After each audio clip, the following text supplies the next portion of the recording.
예수님은 나의 왕, 나의 주인, 나의 생명이십니다. 하나님 아버지, 인류의 죄악으로 인해 한탄하시고 근심하시며 홍수 심판을 하시는 그 마음을 깨닫게 하옵소서. 하지만 이 심판이 저주가 아니라 회복을 위한 축복임을 알아가도록 인도하여 주옵소서. 예수님의 이름으로 기도합니다. 아멘. 오늘 읽을 말씀은 창세기 4장부터 7장입니다. 이 말씀의 핵심은 첫째, 가인이 아벨을 죽였는데 인류 최초의 살인사건이 형제간에 일어났습니다. 둘째, 여호와께서 사람의 죄악이 세상에 가득함을 보시고 땅 위에 사람 지으셨음을 한탄하시고 근심하였습니다. 셋째, 하나님은 만물을 심판하기로 결단하시고 홍수를 일으키셨습니다. 하나님의 창조물 중 최고의 작품인 인간이 타락했을 때 온 세상이 얼마나 고통당하는지 보여주는 말씀입니다. 4장, 하나님은 창조 후 타락한 인간에게 구원을 계획하시고 역사를 진행해 가십니다. 아담과 하와는 에덴 동산에서 쫓겨난 후 두 아들을 낳았습니다. 하나는 가인이고 하나는 아벨입니다. 큰아들 가인은 농사 짓는 일을 하였고 아벨은 양치는 일을 하였습니다. 두 사람이 각자의 재물을 가지고 하나님께 제사를 드렸는데 하나님께서 가인의 재물은 받지 않으시고 아벨의 재물만 받으셨습니다. 그들은 자신들의 직업에 따라 재물을 선택했는데 모세 율법에 의하면 곡식이나 짐승이 모두 합법적인 재물이었습니다. 둘의 차이점은 믿음에 있었습니다.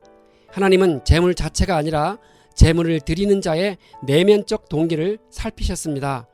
그 결과 믿음으로 드린 아벨의 제물은 받아들이셨고 믿음이 없는 형식으로 드린 가인의 제물은 거부하셨습니다. 이에 가인은 몹시 화가 나서 얼굴빛이 달라졌습니다. 하나님은 가인에게 죄가 너의 문에 도사리고 앉아서 너를 지배하려고 하니 그 죄를 다스려야 한다고 하십니다. 가인은 결단을 하고 아벨에게 들러 나가자고 하여 동생을 쳐 죽였습니다. 주님께서 가인에게 내 아우 아벨이 어디 있느냐라고 물으셨습니다. 가인은 모릅니다. 제가 아우를 지키는 사람입니까? 라고 거짓으로 대답했습니다. 이게 죄 있는 인간의 본래 모습입니다. 인간은 살인을 하고서도 하나님 앞에서 시치미를 뗄 수 있는 존재가 되었습니다. 하나님은 아벨의 피가 하나님께 부르짖는다고 하십니다. 이제 가인은 저주를 받게 되어 밭을 갈아도 소출을 내지 못하니 그는 떠돌아다니는 신세가 되었습니다. 당시 가인을 만나서 그를 죽일 자들은 성경에 기록되지 않은 아담과 하와의 또 다른 자녀들과 그들의 후손들일 것입니다. 당시 130세 가량 된 아담과 하와에게는 가인과 아벨 이외에도 많은 후손들이 있어 주변 여기저기에 흩어져 살고 있었을 것입니다. 그들은 조만간 동생 아벨을 죽인 가인의 악행을 알게 될 것이고 그들은 크게 분노하여 가인에게 피해 복수를 하려 했을 것입니다. 하나님은 죽음의 두려움을 호소하는 가인에게 표를 주어 어느 누구를 만나도 죽이지 못하게 하셨습니다. 가인은 에덴 동쪽 놋 땅에 살았습니다. 가인이 얻은 아내는 자신의 친족들이었을 것입니다.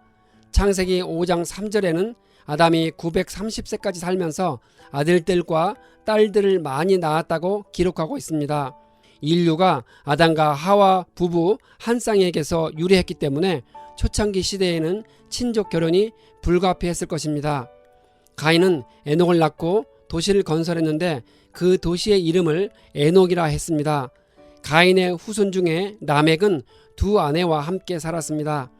라멕은 가인의 후손이며 아담의 7대 손으로 일부 1처제의 혼인 제도를 깨뜨리고 일부 다처제의 제도를 만든 최초의 사람입니다. 라멕은 자기에게 상처를 입힌 소년들을 죽였다고 자랑합니다. 그는 가인을 해친 벌이 7배이면 라멕을 해친 벌은 77배나 될 것이라 교만하게 노래를 불렀습니다.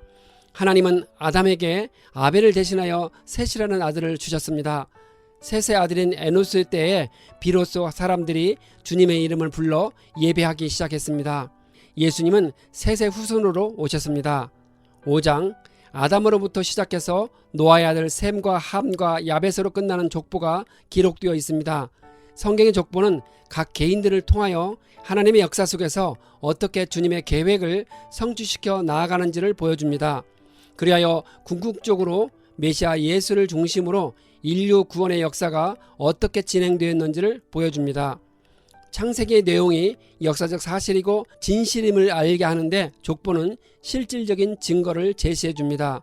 아담은 930세까지 살았는데 노아의 아버지 라멕과 56년을 동시대에 살았고, 노아는 아브라함과 58년을 동시대에 살았고, 셈은 이삭과 110년, 야곱과 50년간 동시대에 살았습니다.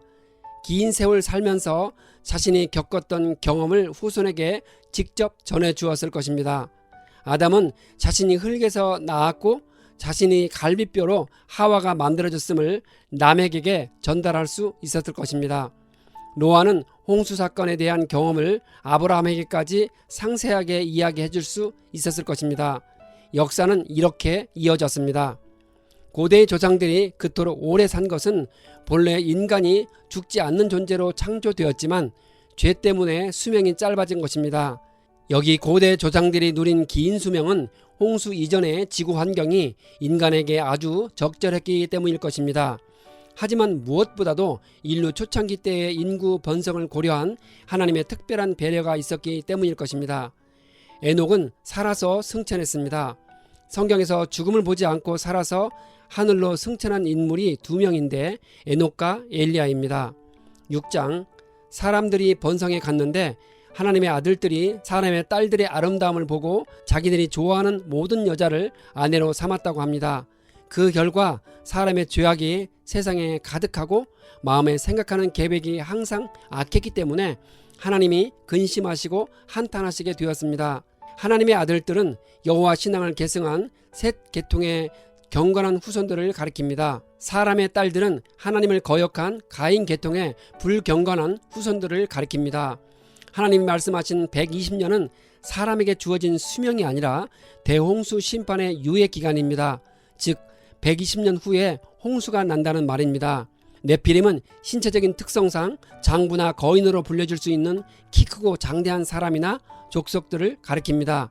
그들은 도덕적으로 무법한 자 혹은 난폭한 자를 지칭합니다. 하나님의 한탄이나 근심은 실수 혹은 후회의 표현이 아닙니다. 그것은 부모가 자녀를 보고 근심하듯이 인간의 타락에 대하여 가지시는 하나님의 실망과 안타까운 심정을 인간적인 측면에서 수사학적으로 묘사한 말입니다. 노아가 하나님과 동행했다고 했는데 이는 그가 하나님과 친밀하게 교제를 나누는 중에 하나님의 뜻을 쫓아 옳고 경건한 삶을 살아갔다는 의미입니다. 하나님은 창조하신 모든 피조물들을 땅에서 쓸어버리실 계획을 하시고 노아를 택하셔서 방주를 준비하게 하십니다. 하나님은 노아에게 잣나무로 방주를 만들어서 노아와 아내 셈과 함과 야벳의 아내들을 합하여 8명이 들어가게 했습니다. 노아가 120년 동안 만든 방주의 크기는 길이 137m, 너비 23m, 높이 14m 정도인데 이는 일반 축구장보다 30m 정도 더 길고 높이는 5층 건물과 비슷한 것으로 추정됩니다. 하나님은 노아에게 동물도 정한 짐승 7쌍과 부정한 짐승 2쌍씩을 넣으라고 지시했습니다. 모든 새와 모든 짐승도 종류대로 2마리씩 넣었습니다. 사람과 짐승의 먹거리도 쌓아 두었습니다. 노아는 하나님의 명령하신 대로 다 했습니다. 7장, 하나님은 노아가 600세 되던 때에 가족들과 함께 방주로 들어가라고 했고 홍수가 나기 7일 전인 600세 2월 10일에 방주에 들어가라고 했습니다. 노아는 하나님의 지시에 따라 정결한 짐승은 암수 7씩, 부정한 짐승은 암수 2씩 넣었습니다. 당시 짐승의 정결함과 부정함에 관한 모세의 규례가 주어지지 않은 시점이기 때문에 노아가 그 시대의 종교적 제사 개념에 따라 제물로서의 효용성에 근거하여 정함 짐승과 부정한 짐승을 구분했을 것으로 봅니다. 노아는 홍수가 끝난 후 정결한 짐승들을 제물로 취해 번제를 드렸습니다. 홍수는 600세 2월 17일에 시작되었으며 큰 기품의 샘들이 터졌고 비는 40주야로 내렸습니다. 물은 150일 동안 땅을 덮고 있었습니다. 그 기간 동안 땅 위에 움직이는 모든 새와 동물과 사람이 다 죽었습니다. 방주 안에 들어간 동물은 얼마나 되었을까요? 물속에 사는 동물을 제외하고 지구상에 있는 포유류, 파충류, 양서류와 새 등은 17,600종입니다. 방주에 탄 정결한 짐승 암수 7씩과 부정한 동물 암수 2씩 계산하면 대략 5만 마리 정도가 됩니다. 모든 짐승의 평균 크기를 양의 크기로 잡는다면 기차의 객차 200대 분이라고 합니다. 그런데 노아 방주는 객차 526대 분량에 해당하니 방주 절반이면 모든 짐승을 다 실을 수 있습니다. 노아 가족이 방주에서 먹을 식량과 홍수 기간 태어날 짐승까지도 수용할 만큼 컸습니다. 이 모든 일이 역사적 사실이라 믿습니다.